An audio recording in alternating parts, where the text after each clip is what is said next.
There is no silence as loud as the one that follows a storm of unspoken words. For some, that silence is an ending. For others, it is the patient, deafening prelude to a reckoning. For 30 years, the world of Richard Davenport had been one of masterful, deliberate silence. From his penthouse overlooking a rain-slicked Central Park, he commanded Davenport and Sons, an empire of steel and glass built upon a foundation he had long since forgotten. The rain lashing against the floor-to-ceiling windows was the only sound, a familiar, comforting rhythm of wealth and isolation. But tonight, that rhythm was broken. The letter had arrived without a return address, its plain envelope, a stark anomaly in a life filled with bespoke stationery and corporate logos. His hands, usually so steady, trembled slightly as he opened it. There was no lengthy message, no demand, no threat. There was only a photograph, its edges yellowed and soft with age.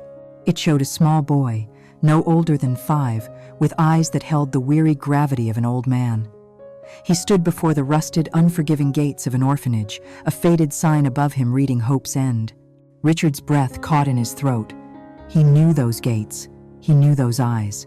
He turned the photograph over, and a single line of handwritten script stared back at him, less a question and more a verdict.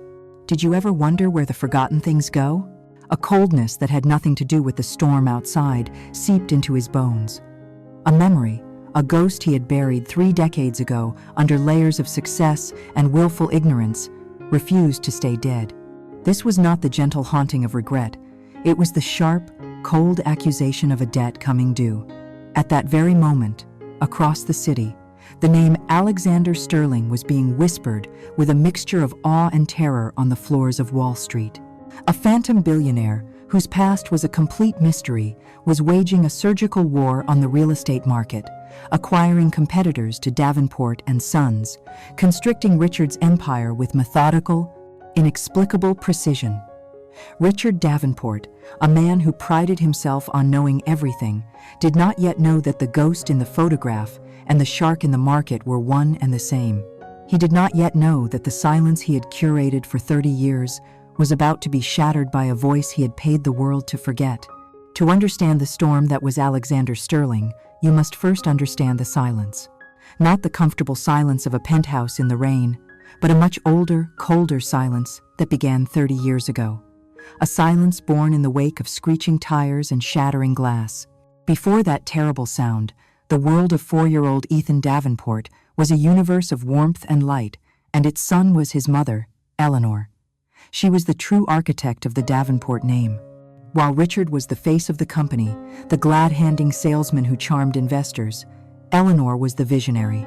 Ethan's earliest memories were not of toys, but of the smell of graphite and paper as he sat on his mother's lap, watching her pencil fly across blueprints, transforming empty spaces into towering dreams. She didn't speak to him in baby talk. She spoke to him of load, bearing walls, and architectural integrity. "A building is only as strong as its foundation, my love," she would say, tapping a drawing with her finger, "and a man is only as strong as his word." Her love was his foundation, and her word was his world. Then, one autumn afternoon, that world was obliterated. The memory was a fractured nightmare of sensations, the lurch of the car, the horrifying sound of metal screaming, the scent of gasoline, and then the sudden, terrifying absence of his mother's hand in his. He remembered waking up in a hospital, a kind nurse telling him his mother had gone to be with the angels. But Ethan knew, with the chilling certainty of a child who has just seen the void, that she was simply gone. His father, Richard, was a ghost in the aftermath, a hollow man wandering through the halls of their home. His grief was a vast, selfish thing that left no room for his son. The silence in the house grew, thick and suffocating, and into that silence stepped Isabel. She was his father's assistant, a young woman with a smile as bright and hard as a diamond. She moved through their home with a quiet, unnerving efficiency, first organizing Richard's affairs, then reorganizing their lives. Eleanor's clothes vanished from the closet. Her favorite books were replaced on the shelves. The scent of her perfume was slowly erased by Isabel's. She would kneel down to Ethan, her voice like honey, and say things like, "You must be so brave for your father," It must be so hard for him to see you. You look so much like her." Each word was a perfectly crafted poison dart, designed to reframe a grieving child as a painful burden. She began to whisper to Richard in the long, quiet evenings. "He's so withdrawn, darling. He never smiles. He just sits in his room. It's not healthy." And then, the master stroke of her manipulation, perhaps some time away.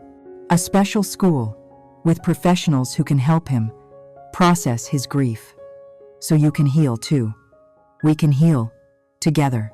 Richard, a man weak in character and now shattered by loss, clung to Isabel as a drowning man clings to a splinter of wood. She offered him an escape from the painful reminder of what he had lost, an easy future unburdened by a child's silent, accusing eyes. He chose the escape. He chose Isabel. The decision, once made, was executed with the cold finality of a business deal. The drive was the worst part.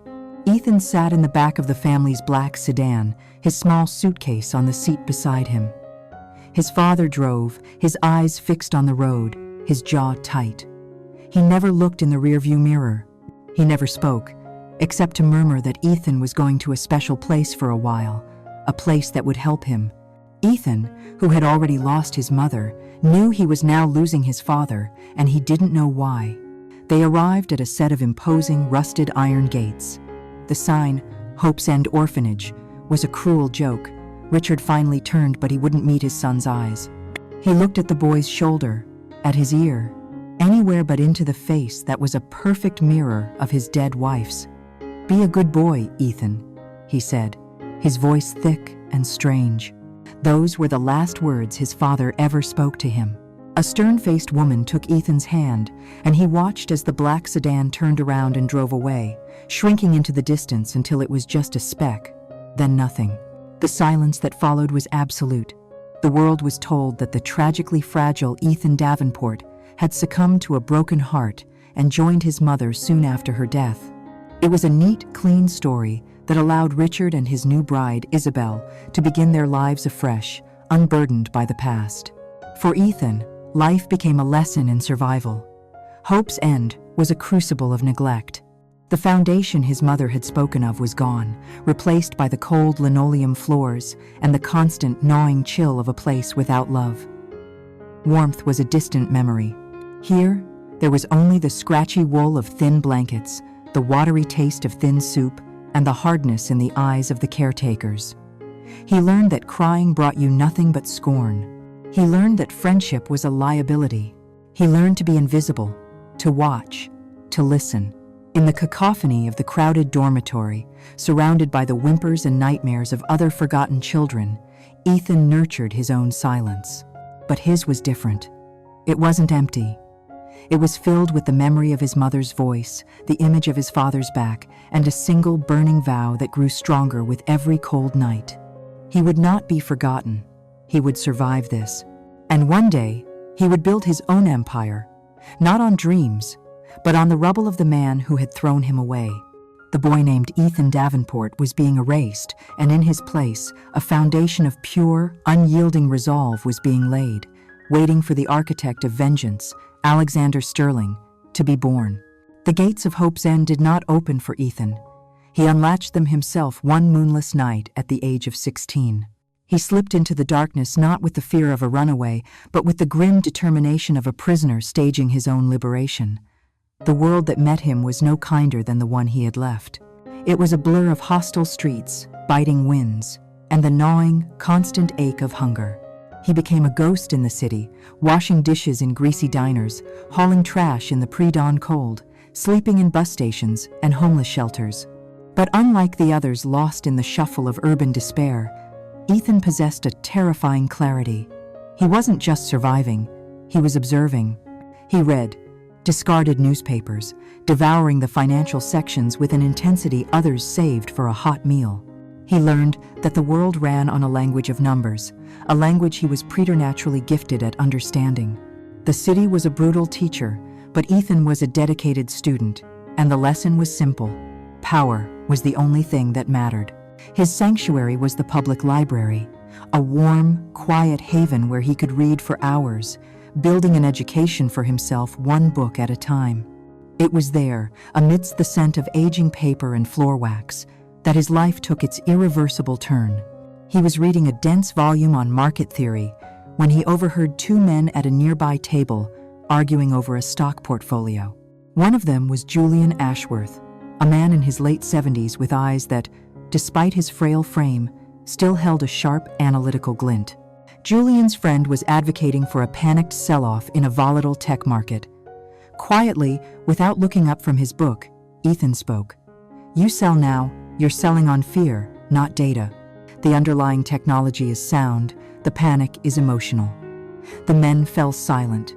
Julian turned and studied the gaunt teenager in worn-out clothes. He saw the calloused hands, but also the fierce intelligence in his eyes. He challenged Ethan, and for the next hour, the old man and the homeless boy engaged in a debate on economic strategy so advanced it would have been at home in any Ivy League lecture hall. That day, Julian Ashworth bought Ethan his first decent meal in years. It was the beginning of an unlikely apprenticeship. Julian, a retired, solitary day trader who had made a small but respectable fortune through discipline and shrewdness, saw in Ethan a reflection of his own younger self, but sharper, hungrier, and fueled by a fire he couldn't yet comprehend. He took Ethan in. His small, book-filled apartment became Ethan's entire world.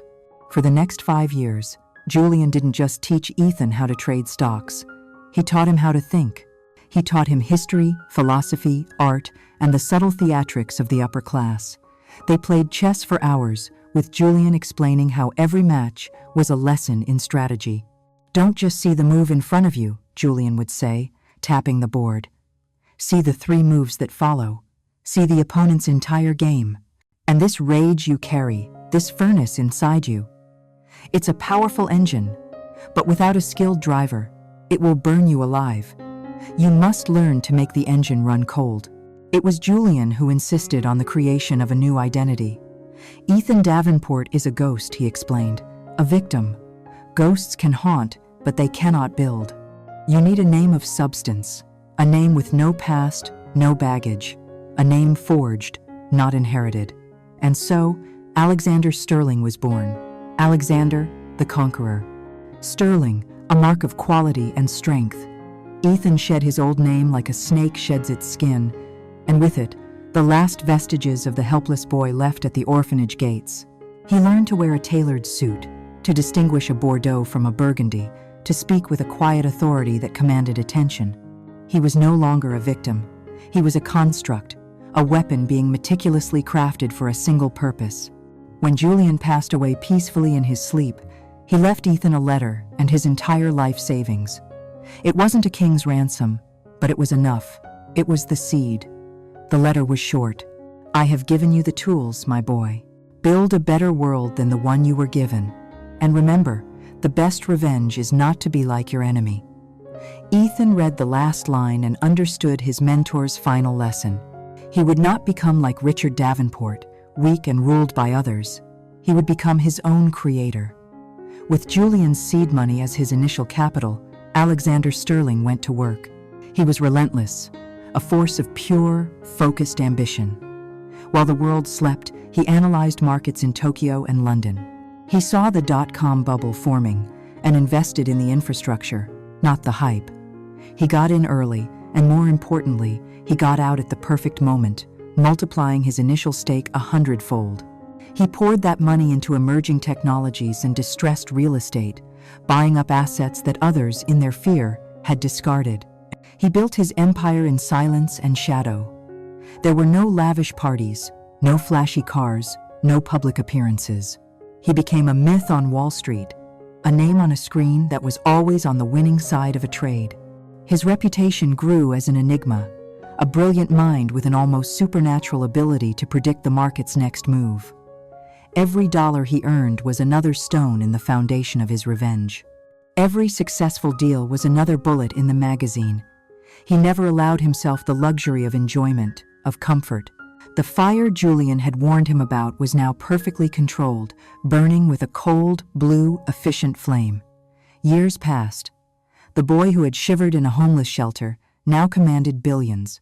He finally had it, The power, the resources, the name. From his new office, a stark, minimalist space high above the city, he could see the Davenport Tower glinting in the distance. It was no longer a symbol of the life he had lost. It was just a target. The lonely boy from Hope's End was well and truly gone, buried under a mountain of wealth and a will of iron. Alexander Sterling was ready to begin. Years of observation had taught Alexander Sterling one fundamental truth about the wealthy. They build fortresses not of stone, but of arrogance. They believe their power makes them untouchable, their legacy immutable. This belief was not a wall to be scaled, but a door to be knocked upon, provided one arrived wearing the right suit and offering the right key. He didn't need to lay siege to the Davenport Empire. He only needed to wait for one of its own princes to leave the drawbridge down. That prince was Leo Davenport.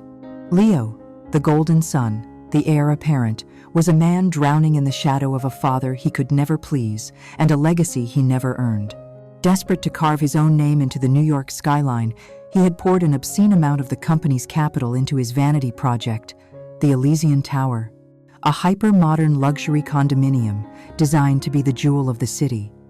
But Leo possessed his mother Isabel's ambition without his grandmother Eleanor's genius. The project was a spectacular disaster, mired in zoning violations, union disputes, and construction flaws that were quickly becoming the talk of the town. The jewel was becoming a millstone, threatening to drag the entire Davenport name down into a sea of debt and public humiliation. From his silent, sterile office, Alexander watched the drama unfold. While journalists wrote scathing articles and Richard Davenport fumed in private, Alexander acted. Through a labyrinth of shell corporations and third-party buyers, he began purchasing the Elysian Tower's debt from nervous lenders. Piece by piece, he bought the chains that shackled Leo's folly. Within months, he had become the project's single largest and completely anonymous creditor. The trap was set. Now, it was time for the hunter to introduce himself to the prey. The invitation for a meeting arrived on a crisp Tuesday morning. It was not a summons or a threat, but a polite, almost deferential request from the office of Alexander Sterling, founder of the Sterling conglomerate, proposing a mutually beneficial partnership. The name alone, a rising force on the global stage, was enough to command Richard Davenport's immediate attention. The meeting was held at the Davenport family estate, a sprawling mansion of old money and even older secrets. Alexander chose this venue deliberately. He wanted to face them on their own ground, to show them that his power was not dependent on location. He arrived not in a flashy sports car, but in a discreet, armored sedan, the kind favored by heads of state. He stepped out, a tall figure in a perfectly tailored dark gray suit, his presence radiating a quiet, unassailable confidence that made the mansion's imposing facade seem almost quaint. He was led into the main library, a room paneled with dark mahogany and lined with leather-bound books that had likely never been read. The four Davenports were assembled like a royal court awaiting an envoy. Richard, the aging patriarch, sat behind a massive desk, trying to project an authority he no longer felt. Isabel stood beside him, her smile bright and predatory, her eyes performing a swift, silent appraisal of Alexander's watch, his shoes, his worth. Leo stood near the fireplace, shifting his weight, a cocktail of defiance and shame on his face. And then there was Sophia, perched on the arm of a sofa, her expression one of weary detachment from the family business, a book resting in her lap. Alexander entered the room, and the atmosphere shifted. He was not intimidated. If anything, they seemed to be in his space. He began with Richard. "Mr. Davenport," he said, his voice calm and measured. "An honor. Your company's early work in the post-war reconstruction was revolutionary. The structural principles were decades ahead of their time. I've made a study of them." He was, of course, speaking of Eleanor's work, and the subtle flattery hit its mark.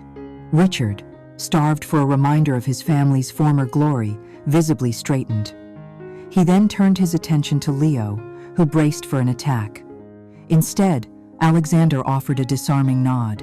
"Leo, the Elysian Tower is a bold vision. Architecture should be ambitious." He paused, letting the compliment land before delivering the gentle incision.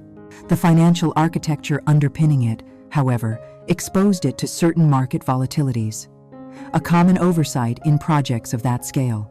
He had simultaneously validated Leo's ego and highlighted his incompetence, framing himself not as a critic, but as an experienced elder statesman. Leo, expecting a lecture, was left speechless, a flicker of gratitude in his eyes. Isabel, who had been waiting for him to acknowledge her, was growing impatient. But Alexander knew her type. Direct flattery was for amateurs. Power respects power. He met her gaze only briefly, a cool, professional acknowledgement, before turning his attention to a small painting on the wall. His eyes softened for the first time. "Is that an early Helen Frankenthaler study?" he asked, directing the question to the room at large. It was Sophia who answered, her voice quiet. "Yes, my mother. My grandmother collected her work."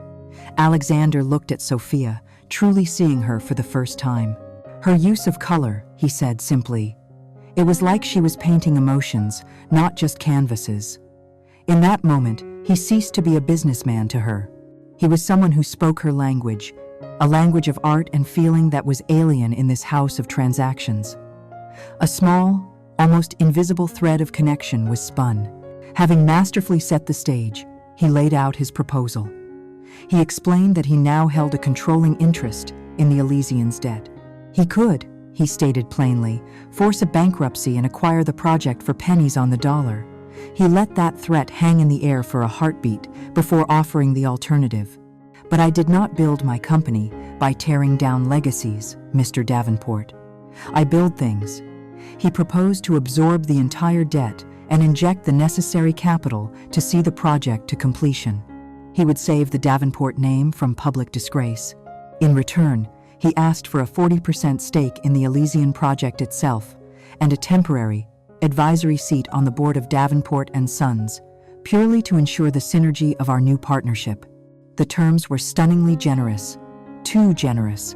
It was the bargain of a lifetime, offered by a man who had them cornered. Richard, seeing a miraculous escape, was overwhelmed with relief. Isabel was intoxicated by the sheer scale of Alexander's wealth and power.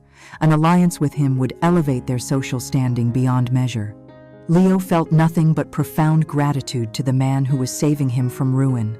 The deal was agreed upon with a handshake. As Alexander Sterling walked down the marble steps of the Davenport mansion, his face was a placid, unreadable mask. He had not fired a single shot, yet the battle was already won. He had been welcomed inside the fortress. The family believed they had found a savior, never once suspecting they had just invited the ghost of their past to sit at their table. Alexander Sterling's infiltration was a masterclass in subtlety. He did not arrive like a conqueror, but like the perfect guest, the one who anticipates every need and solves every problem before it is even fully formed. He became a fixture at Davenport and Sons, his presence in the boardroom, a calming influence. His insights were sharp, his strategies brilliant, and his demeanor impeccably professional. He was rescuing the Elysian Tower project, transforming Leo's spectacular failure into a potential triumph. Richard Davenport began to rely on his counsel, seeing in Alexander the strong, decisive successor that Leo had failed to be. Isabel, initially wary, was won over by the sheer gravity of his success. She saw him not as a threat, but as an asset that amplified the family's prestige.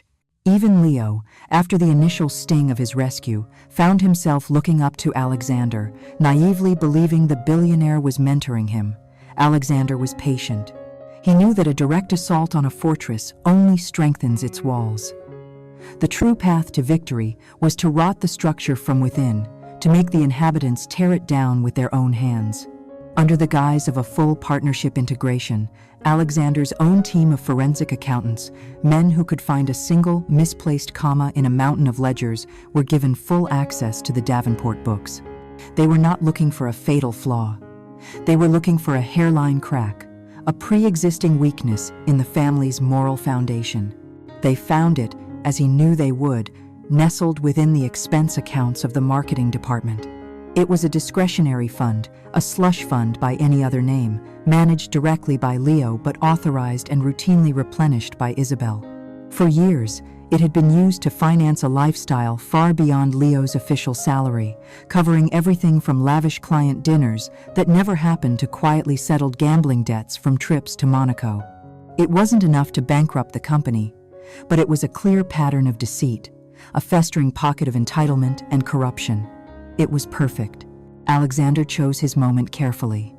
He requested a private meeting with Richard in the main library, the same room where he had first been received. He arrived with a single, slim binder. He looked troubled, his expression one of reluctant duty. "Richard," he began, his voice low, "I apologize for bringing this to you directly, but I felt it was a matter of extreme sensitivity. My accounting team, during their audit, flagged a series of recurring cash disbursements from a special projects fund. The sums are, in the grand scheme, not catastrophic. However, the documentation is unorthodox." He opened the binder.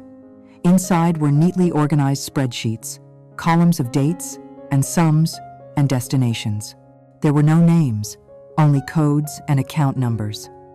"I am sure," Alexander continued, his eyes full of feigned concern, "that there is a perfectly reasonable explanation, but the pattern is concerning, and the lack of transparent reporting could become a significant liability for the board." Richard stared at the pages, a knot tightening in his stomach. He saw dates that corresponded with Leo's ski trips to Aspen, withdrawals from ATMs near casinos in Las Vegas. He saw lump sums paid to settle accounts with high-end jewelers and luxury car rentals. He didn't need names. He knew. This was his son's recklessness and his wife's indulgence, laid bare in the cold, impartial language of a balance sheet. Alexander Sterling, the outsider, had seen the rot inside his house. The shame was a hot poker in his gut. Alexander delivered the final, subtle twist of the knife. "Frankly, Richard, my chief concern is you. A fund like this, operating in the shadows, it exposes you to accusations of mismanagement. It weakens your authority." He closed the binder and pushed it across the polished mahogany. "I'll leave this with you. Whatever you decide to do, you have my complete discretion and support." He had presented himself not as an accuser, but as a loyal ally, concerned only with protecting Richard's legacy. He had handed Richard a bomb and lit the fuse, all while offering to help him find shelter from the blast. That evening, the Davenport mansion became a war zone. Richard, armed with the binder, confronted Isabel and Leo in the sitting room. The explosion was instantaneous. "What is this?" he demanded, his voice trembling with a rage he hadn't felt in years. "Is this how you run my company behind my back? A personal piggy bank for this?" This boy? Leo, pale and cornered, stammered about business expenses and the cost of maintaining an image. But it was Isabel who flew to his defense, her voice sharp with fury. She wasn't angry at Leo for his theft, but at Richard for the accusation. "How dare you," she hissed, snatching a page from the binder. "You trust this stranger, this Sterling, over your own blood? He's trying to drive a wedge between us. Can't you see that? This is what powerful men do. Leo is your son. He is entitled to the benefits of his position." The argument escalated, devolving from finances into a brutal dredging up of every long-buried resentment.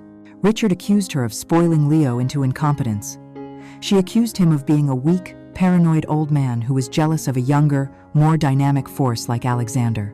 Leo, caught in the crossfire, could only watch as his parents tore each other apart over his own transgressions. The fight ended, as they always did, not with a resolution, but with bitter, exhausted silence. Isabel managed to quell the immediate crisis, convincing Richard that punishing Leo would be a sign of weakness and that the matter should be handled discreetly. But the damage was done. The trust between husband and wife was poisoned. Richard now looked at Isabel and saw a co-conspirator, not a partner. He looked at Leo and saw a liability, not an heir. Isabel, in turn, saw Richard's fury not as righteous anger, but as the pathetic lashing out of a man losing control. Her respect for him withered, and in its place, a new, cold calculation began to form. Perhaps Alexander Sterling, with his quiet strength and absolute control, was the real power to align with.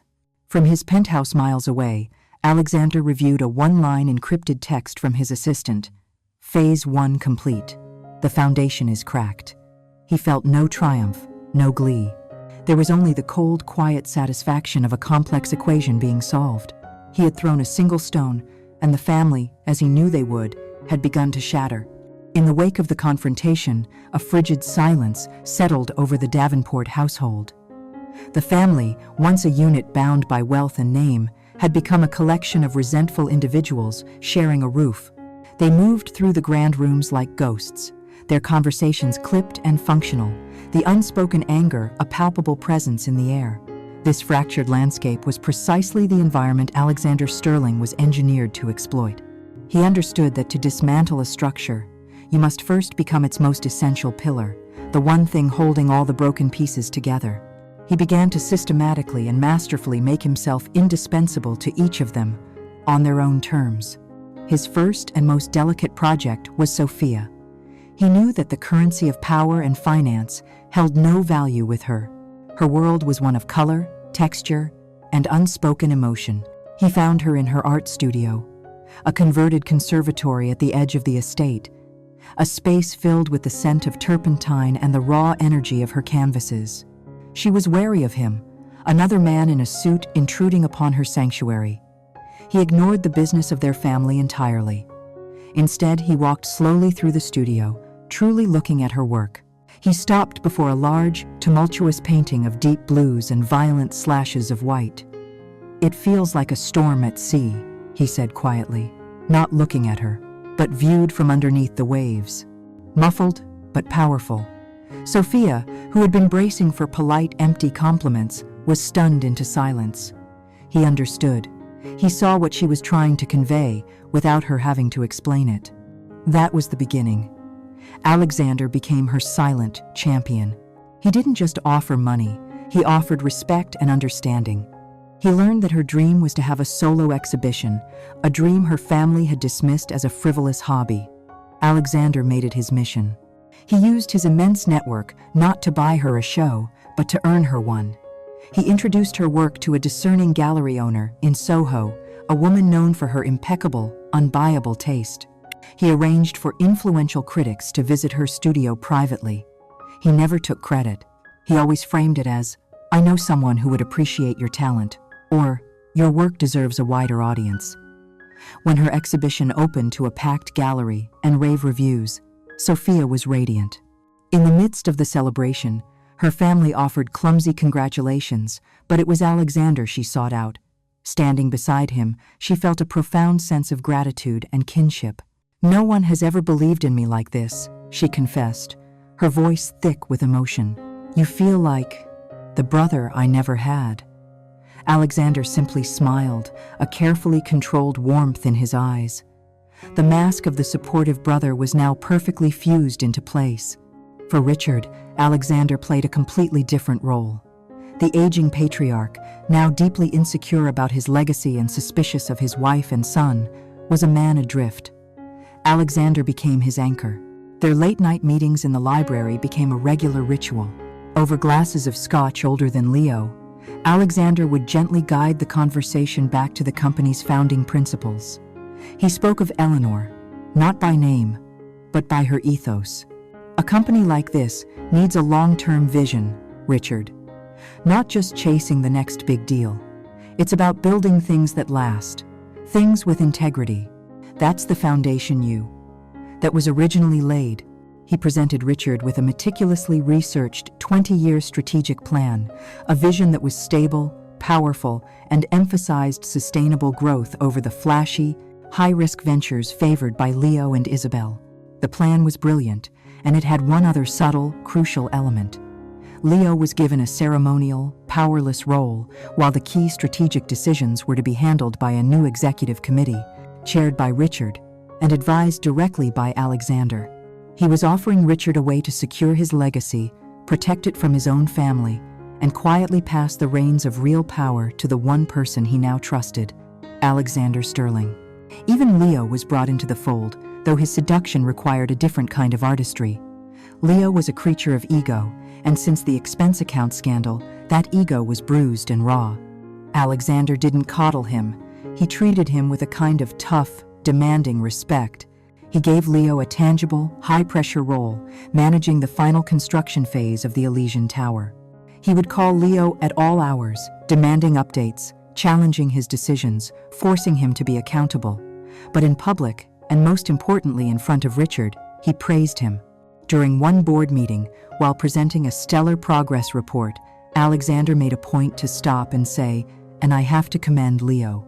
His on-the-ground management has cut through the red tape and accelerated our timeline by at least a month. He's proving to be a real asset." The praise from a man like Alexander was a potent balm for Leo's wounded pride. For the first time, he felt successful, competent. He began to see Alexander not as a rival, but as a mentor, the one person who could teach him how to finally win his father's approval. He was being groomed, not for success, but for a far greater failure to come, and he was gratefully, eagerly participating in his own downfall. Alexander Sterling had achieved a state of strategic perfection. He had become a bespoke savior, tailored to the specific needs and weaknesses of each member of the Davenport family. To Sophia, he was the empathetic patron. To Richard, the loyal heir. To Leo, the validating mentor. To Isabel, who watched all of this with a cool, calculating eye, he was an undeniable force of nature, someone to be respected and, if necessary, allied with against her own weak husband and foolish son. He moved between these roles with the fluid grace of a master spy, never letting one mask slip in front of the wrong audience. He had made himself the single point of contact for all their hopes and fears, isolating them from each other and binding them ever tighter to him. He was no longer a guest in their house. He was the foundation, and he was beginning to set the charges that would bring the entire thing down. Leo Davenport was a man resurrected. Under the careful, calculated mentorship of Alexander Sterling, he had risen from the shame of the Elysian Tower's initial failure to become a figure of competence. Alexander's public praise had acted like water on a dying plant, and Leo had blossomed into a caricature of a capable executive. He walked with a new swagger. His voice held a new note of authority, and he was dangerously, suicidally confident. He had tasted success, or rather, he had tasted the credit for Alexander's success, and he was addicted to the feeling. He was now desperate for a victory that was entirely his own, a masterstroke that would finally force his father to see him not as a liability, but as a visionary. This gnawing hunger for validation was the fatal flaw Alexander had so patiently cultivated, and the time had come to exploit it. The bait was a ghost, an exquisitely crafted phantom named Ethelred Innovations. It was a boutique tech firm that existed only on paper, in a sleek, impressive website, and in a series of forged patents for a revolutionary type of self-repairing concrete. It was the perfect lure for a man like Leo, futuristic, exclusive, and promising impossibly quick returns. Alexander didn't present the opportunity to Leo directly. That would have been far too crude. Instead, he allowed Leo to discover it. One afternoon, as Leo was walking past Alexander's temporary office at the Davenport building, he heard Alexander's voice through the slightly ajar door, speaking on the phone in low, serious tones. "The initial data is unprecedented," Alexander was saying. "A full monopoly is practically guaranteed once the patent is public. No, the buy-in is strictly limited to the first funding round. I'm considering taking the entire position myself. It's that certain." Leo's heart began to hammer in his chest. This was it. This was the kind of deal real players made, the kind of move his father was too old and cautious to even comprehend. He waited a day, trying to seem casual, before he approached Alexander. "I couldn't help but overhear you yesterday," he started, feigning a nonchalant interest. "Something about a tech patent." Alexander looked up from his work, his expression a mask of cool professionalism. He seemed hesitant. "It's a private venture, Leo. Extremely high risk. I'm not even sure it's a fit for my own portfolio, let alone Davenport and Sons." He began to describe Ethelred, framing it as an opportunity for visionaries, not for plodding corporate entities. "It requires a maverick spirit, Alexander said, letting the word hang in the air, knowing it was the very word Leo used in his daydreams to describe himself. Someone willing to make a bold move, quietly and decisively. "I want in," Leo said, the words rushing out, his greed overwhelming any pretense of caution. Alexander held up a hand. "I can't let you, Leo. Not officially. Your father would never approve the risk. The capital would have to be private, untraceable. If this were to go south, the exposure would be catastrophic. You would be on your own." Every word of warning was a perfectly tuned note in a siren song, luring Leo closer to the rocks. To be told he wasn't ready was a challenge. To be told it had to be a secret made it an adventure. To be told he would be on his own made him feel like a true titan of industry. "I'll get the capital," Leo insisted, his mind already racing. "I can be discreet." Alexander looked at him for a long moment, a feigned look of appraisal in his eyes. "Very well," he sighed, as if reluctantly conceding. But this conversation never happened. "Your entry into this deal is entirely your own doing." Leo knew exactly where to go. He went to the one person who had always enabled him, the one person who believed in his brilliance without question, his mother. He presented the Ethelred deal to Isabel not as a gamble, but as a guaranteed coup. He used all of Alexander's language monopoly, ground floor, a new legacy. He framed it as a secret alliance between them, a way to build a fortune, independent of Richard's controlling, disapproving gaze. Isabel, dazzled by the prospect of such a massive return and intensely proud of her son's apparent ambition, agreed without hesitation. She saw this as their moment. She liquidated a huge portion of her personal stock portfolio and helped Leo discreetly siphon the rest from several of the company's less scrutinized offshore accounts. Together, they amassed a fortune, a breathtaking sum of money that represented years of Isabel's carefully guarded wealth and a significant chunk of the company's liquid assets. With a few keystrokes, Leo transferred the entire amount to the secure bank account of Ethelred Innovations. A wave of pure adrenaline and euphoria washed over him. He had done it. He had made a move his father would never have dared. For 2 weeks, his euphoria was fed by professionally designed progress reports that appeared in his inbox, showing his investment already yielding astronomical returns on paper. He felt like a king, a genius. He started planning the speech he would give to his father when he revealed his triumph. Then, one Wednesday morning, the trap sprang shut. He tried to log into the Ethelred investor portal to see the latest figures, but the website was down for scheduled maintenance. An hour later, it was still down. A prickle of unease ran down his spine. He sent an email to his contact. It bounced back, address not found. He called the direct line. A recorded voice informed him the number was no longer in service. Panic began to claw its way up his throat. He started digging, frantically searching for any trace of the company, its executives, its office. There was nothing. It was all smoke. Ethelred Innovations had never existed. It was a ghost. The money, his mother's fortune, the millions from his father's company, it was all gone. He sat in his leather office chair, the silence of the room roaring in his ears. The realization hit him with the force of a physical blow. He hadn't just made a bad investment. He had been surgically, brilliantly, and completely fleeced. He was a thief, a fool, and he had just single-handedly ruined his mother and betrayed his father in one catastrophic act of greed. The arrogant prince was gone. In his place was a terrified, broken man, trapped in a prison of his own making. Miles away, Alexander Sterling watched the final confirmation of the wire transfer clear his own accounts. He closed the laptop. The first domino had not just fallen, it had been pulverized. The fallout from the Ethelred ghost was not a loud explosion, but a silent, radiating poison. Leo was a shell, a hollowed-out mannequin of the arrogant man he had been just weeks before. He barely left his room, haunted by the specter of his colossal failure.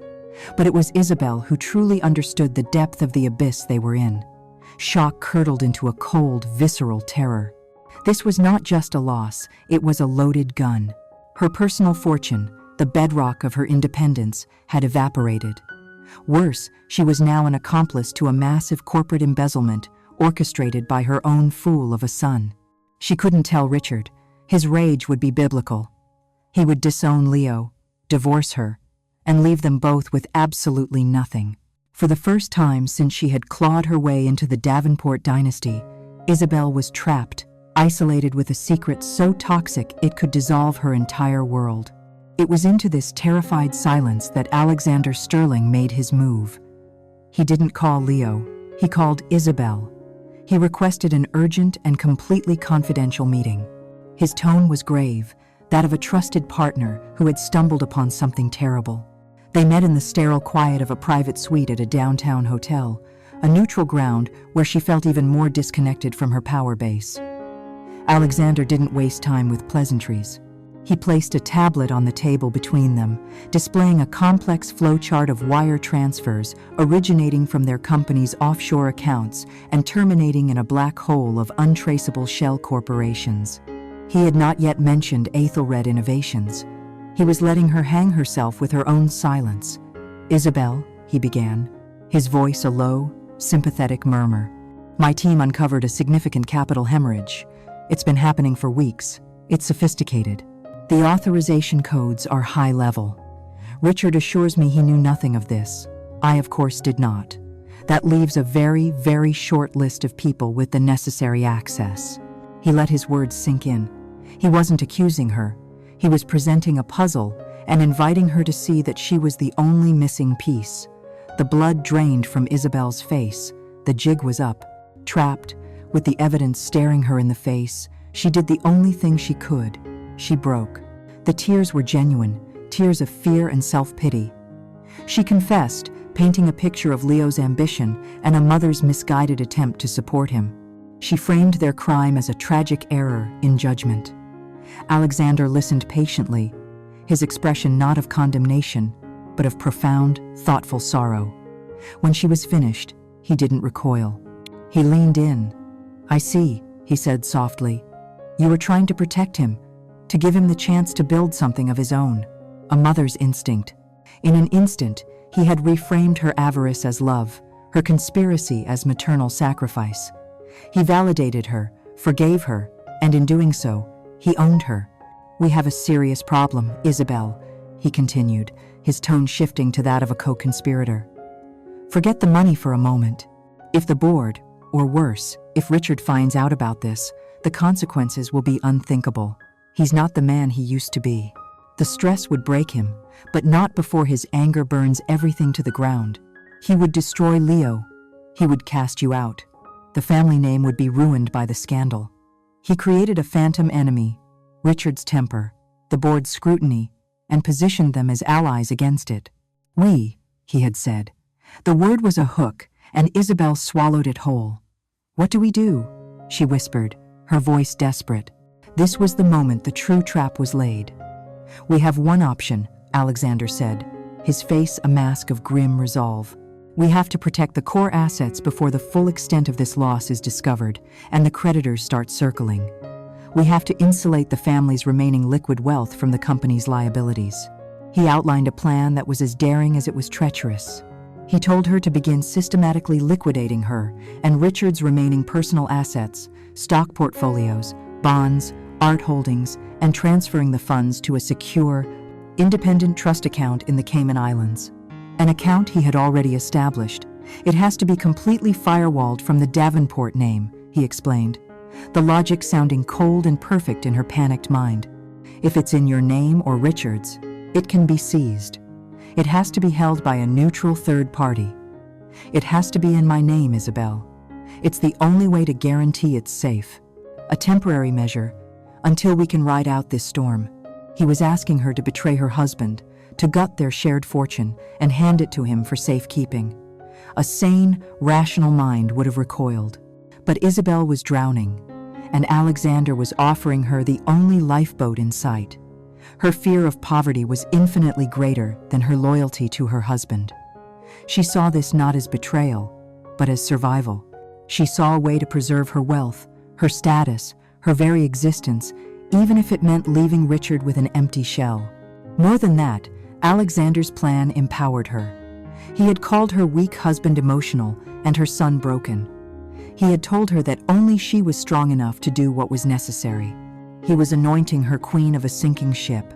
Over the next 48 hours, Isabel operated with the cold efficiency of a saboteur. Working from her home office, she became a thief in her own life. She initiated wire transfers, placed calls to her brokers, authorized sales, all under the guise of routine portfolio rebalancing. With each transaction, she was dismantling the financial empire she had married into, converting decades of accumulated wealth into a stream of digital currency flowing into an account controlled by Alexander Sterling. She felt a grim, exhilarating sense of power. She was outsmarting Richard. She was taking control. When the final transfer was complete, she leaned back in her chair, a profound sense of relief washing over her. She sent a short, encrypted text to Alexander. "The assets are shielded." She believed she had just executed the shrewdest move of her life, securing her future in the face of disaster. She had no idea she had just willingly, eagerly, handed the executioner's axe to the man who was about to use it on her entire family. While Isabel and Leo were ensnared in traps of their own making, Richard Davenport found himself in a prison of a different kind, a psychological cage built from memory and regret. His world had become a cold, foreign place. The family dinner table was a wasteland of silence. Leo was a specter of failure, and Isabel, his once flattering and attentive wife, was now distant, her mind clearly elsewhere, her justifications for her sudden financial reshuffling vague and dismissive.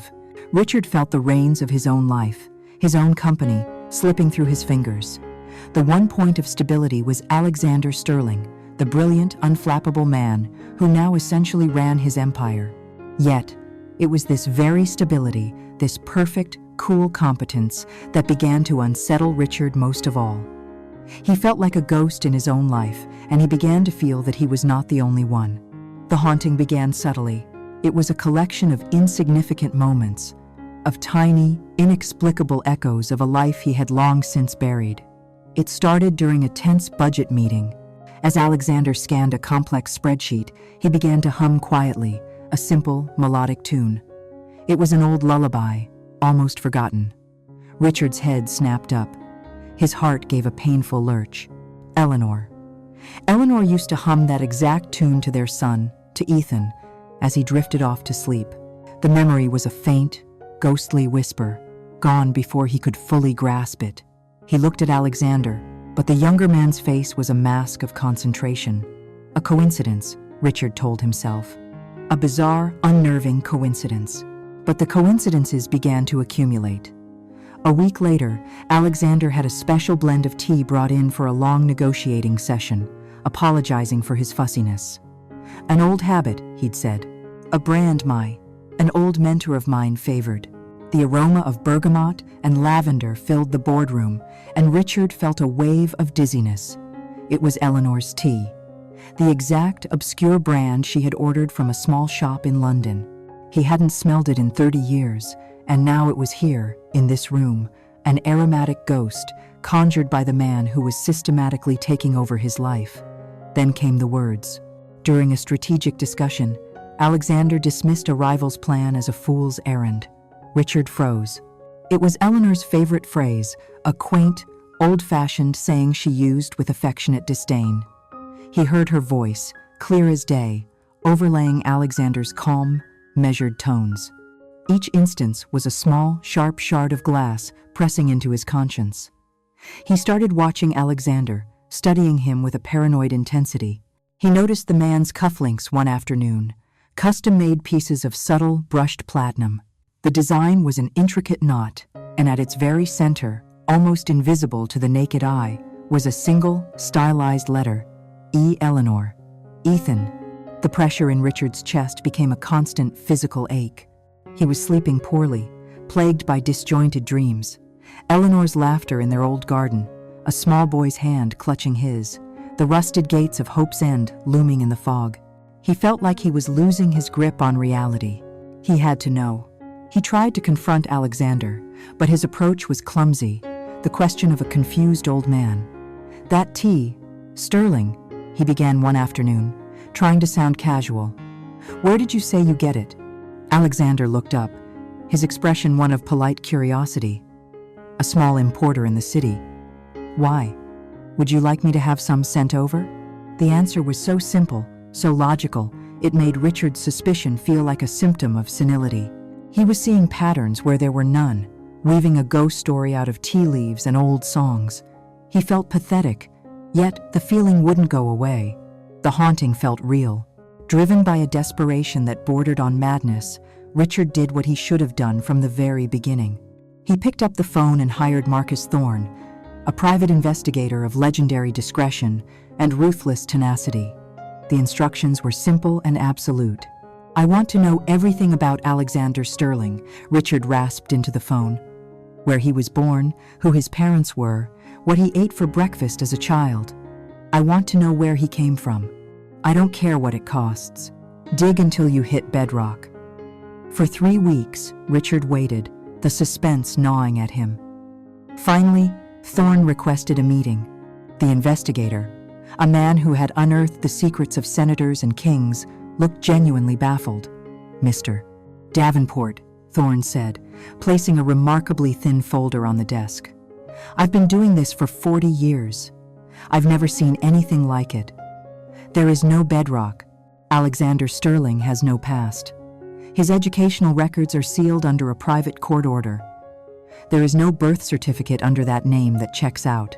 His financial footprint begins exactly 13 years ago with a single, brilliant trade on the NASDAQ. Before that, it's a void. For all official purposes, the man simply did not exist before he was 25 years old." The investigator's words were more chilling than any dark secret he could have uncovered. A man with no past, a ghost. That night, Richard locked himself in his study. With trembling hands, he opened a hidden safe behind a bookshelf and removed a small leather box. Inside was the one thing he had never been able to throw away. It was a faded photograph of a solemn 4-year-old boy with his mother's eyes. Ethan. He placed the old photo on his desk. Then, he picked up the latest annual report for his own company and opened it to the chairman's letter. There was a handsome, formal portrait of Alexander Sterling, his expression cool and confident. Richard stared at the two faces, the forgotten child and the enigmatic billionaire. 30 years separated them. There was no obvious physical resemblance. The features of the man were not yet formed in the face of the boy. And yet, as he stared, a terrifying, impossible connection began to form. It wasn't in the eyes or the shape of the jaw. It was in the feeling. The ghost now had a face. He didn't know how, he didn't know why, but Richard Davenport knew, with a certainty that chilled him to the very marrow of his bones, that the man who had taken his company was the son he had thrown away. The emergency board meeting was convened on a gray, lifeless morning. The atmosphere inside the main conference room of the Davenport Tower was not one of crisis, but of finality. It felt less like a meeting and more like a gathering of mourners at a graveside. The company's independent board members and senior executives sat grim-faced, vultures waiting for the official pronouncement of death. At the head of the massive mahogany table sat the Davenport family, a tableau of ruin. Leo was a wraith, his eyes hollow and vacant, a man already gone. Isabel was a statue of forced composure, her knuckles white as she gripped a pen, her mind racing for an escape that no longer existed. Sophia, summoned under the pretense of family unity, looked on with a growing sense of dread and confusion, unable to comprehend the abyss that had opened up beneath them. And then there was Richard. He looked as though he had aged 20 years in the past few weeks. The fight was gone from his eyes, replaced by a terrible, weary understanding. He knew on a primal level what was about to happen. He looked across the table at Alexander Sterling, who sat perfectly still, his hands resting calmly on the table before him. He was not a vulture. He was the undertaker, the one who had prepared the grave and was now here to preside over the burial. The company's chief financial officer, a nervous man named Arthur Chen, began the proceedings. His voice trembled as he laid out the catastrophic, undeniable truth.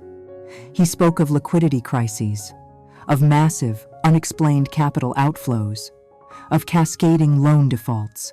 He concluded with a statement that hung in the air like a death sentence. As of this morning, Davenport and Sons is insolvent. We are unable to meet our financial obligations. We are, for all intents and purposes, bankrupt." A wave of murmurs swept through the room. Richard raised a trembling hand, silencing them. He looked at his son, his voice a dry, broken rasp. "Leo, tell them what you did." All eyes swiveled to the hollowed-out air. Leo flinched, unable to speak. It was Isabel who answered for him, her voice a fierce, protective hiss. It was an investment that went sour, a risk that didn't pay off. It happens every day in this business, but her defense was feeble, a paper shield against a tidal wave. Alexander's lawyer, a sharp-faced man who had been silent until now, cleared his throat. "We have subpoenaed the records for the recipient of those funds," he stated coolly. "A shell company named Ethelred Innovations. A company that, our investigators have found, has no assets, no employees, and no legitimate business operations. It was a phantom, designed for the sole purpose of fraud." The room erupted. Leo finally broke, slumping forward in his chair, his body racked with silent, pathetic sobs. The first pillar of the House of Davenport had crumbled into dust. In the ensuing chaos, as board members shouted about lawsuits and fiduciary duty, Isabel saw her moment. She believed she still held one card, the ace that would save her. She stood up, her voice ringing with desperate authority. "This is a tragedy," she announced, her eyes scanning the room. "But I foresaw this instability. I took preemptive measures to protect the family's core liquid assets from this very kind of catastrophe." She looked directly at Alexander, a silent plea for him to corroborate her story, to play his part as her secret savior. "Weeks ago, I moved our personal fortune to a secure, independent trust, shielding it from the company's creditors." A flicker of hope spread across the faces of some of the older board members. Perhaps the family, at least, could be saved from total ruin. Richard stared at her, a new, dawning horror on his face. He was finally seeing the full scope of her betrayal. Isabel held her triumphant gaze on Alexander. "Isn't that right, Mr. Sterling? The assets are secure." Alexander met her gaze. His expression was not triumphant, not cruel, but something far worse. It was pitying. He gave a slow, almost imperceptible shake of his head. "Isabel," he said, his voice quiet yet carrying to every corner of the room, "I believe there has been a misunderstanding." He nodded to his lawyer, who slid a new set of documents to the center of the table. "You did indeed transfer the entirety of the Davenport family's liquid assets," Alexander continued, his voice calm and clinical. "But you did not transfer them to a neutral trust. You transferred them directly to a holding account, owned and controlled by my conglomerate." The silence in the room was absolute, a perfect vacuum. Isabel stared at him, her mind refusing to process the words. "What? What are you saying?" she stammered. "It was to protect it. It was for safekeeping." Alexander's lawyer answered for him.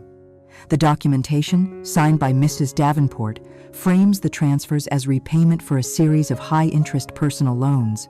As the company is now bankrupt and its primary officers have defaulted, we were legally entitled to collect. All of the assets you transferred have been seized to cover the debts you and your son incurred." The truth finally crashed down upon Isabel with the force of a physical blow. The lifeboat he had offered her was a lead weight. The man she had conspired with, the man she had betrayed her husband for, had not been her partner. He had been her predator. She had not saved her fortune. She had delivered it, gift-wrapped, into the hands of her family's executioner. She collapsed back into her chair, a silent scream frozen on her face. With the family now publicly shamed, financially annihilated, and emotionally broken, Alexander Sterling delivered the coup de grace. He didn't raise his voice. He didn't gloat. He simply nodded once more to his attorney. On behalf of the Sterling conglomerate, the lawyer announced in a flat, dispassionate tone, which is now the primary creditor of this insolvent organization, "We are prepared to make a formal offer to acquire 100% of the assets, infrastructure, and brand identity of Davenport and Sons in exchange for the absorption of all its outstanding liabilities." He paused and slid one final piece of paper onto the table. We are prepared to offer the sum of $1. It was not a negotiation. It was an obituary. The board, seeing no other alternative to a protracted and messy liquidation, quickly voted to accept. It was over. In the space of 1 hour, the Davenport empire, a legacy built over half a century, had been extinguished. As the meeting adjourned, and the other members filed out of the room, whispering amongst themselves, the Davenport family remained at the table, trapped in the wreckage. Their fortune was gone. Their name was disgraced. And the architect of their destruction was now the sole owner of everything they had ever had.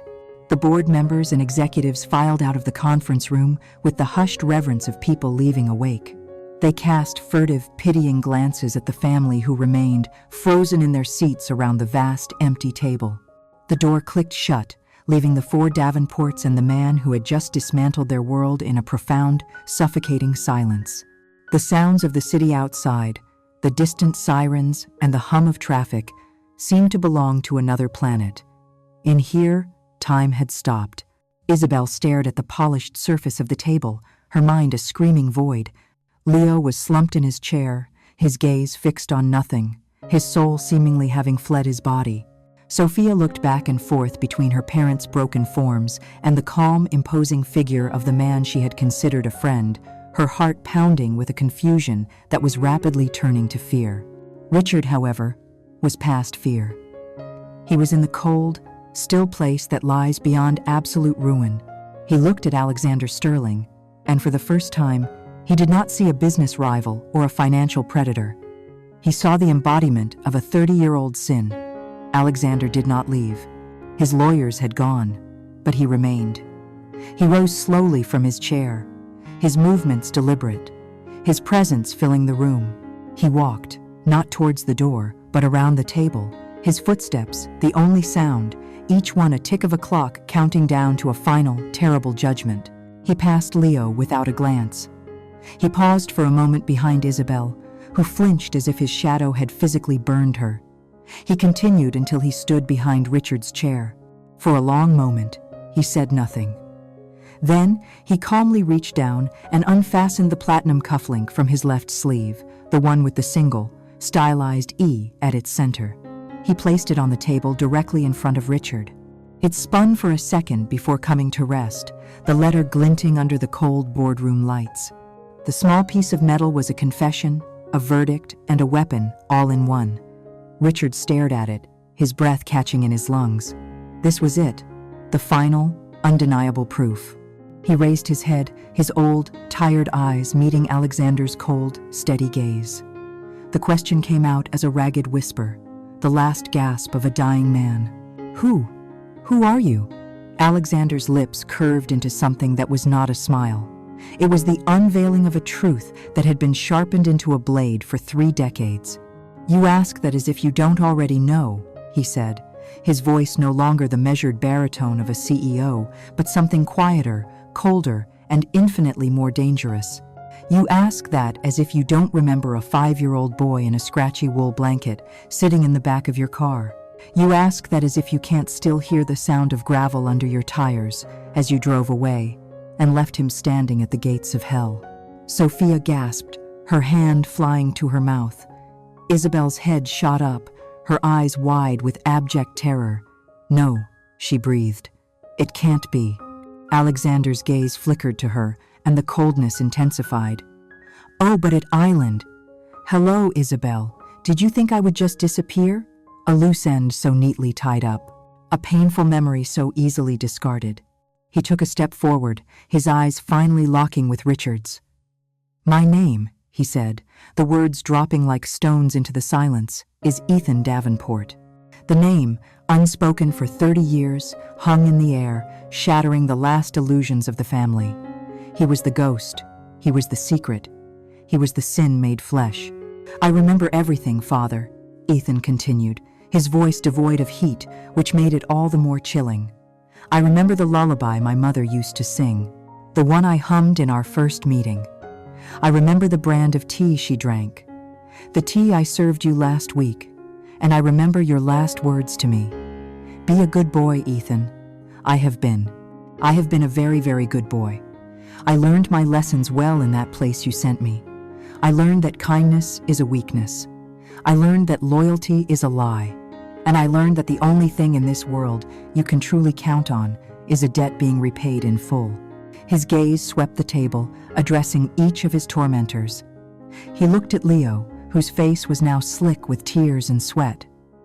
"You," Ethan said with a quiet contempt, "you slept in my room.